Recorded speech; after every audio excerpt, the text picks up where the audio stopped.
मुस्लिम महिलाएं हर फील्ड में आगे बढ़ रही हैं और ये साबित कर रही हैं कि मेहनत और लगन से क्या हासिल नहीं हो सकता।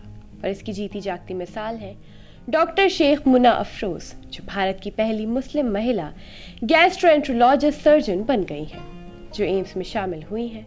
आदाब, आप देख रहे हैं आवाज़ द वॉइस और मैं हूँ आपके साथ अमीना माजिद। एक एकेडमिक सर्जन बनने का इरादा रखते हुए मुना अफरोज ने पेशेंट केयर, टीचिंग और रिसर्च के बीच एक बैलेंस बनाया।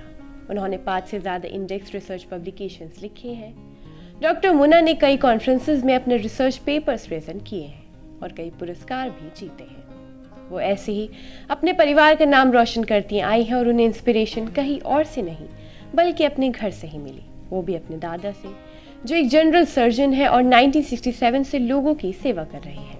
डॉक्टर अफरोज महाराष्ट्र के औरंगाबाद से हैं और उन्होंने INISS 2023 में MCH GI HPB सर्जरी में ऑल इंडिया रैंक में 3रा स्थान हासिल किया और उन्होंने 2021 में मिनिमल इन्वेसिव सर्जरी फेलोशिप के लिए ऑल इंडिया रैंक में 10वां स्थान भी हासिल किया।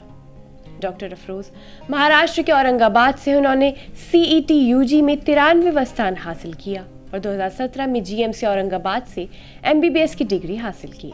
अफरोज ने 2022 में यूनाइटेड किंगडम के एडिनबर्ग में royal college of surgeons MRCS की मेंबरशिप भी हासिल की।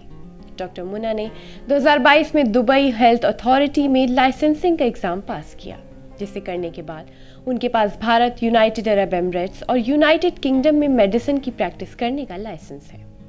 मुना अफरोज एक मिसाल बनकर सामने आई है कि मेहनत के बल पर कुछ भी हासिल हो सकता है, अगर इंसान के मन में काम करने की चाह हो। अगर आपको हमारी वीडियो पसंद आई हो तो ऐसी वीडियोस के लिए हमारे चैनल को सब्सक्राइब करना ना भूलें।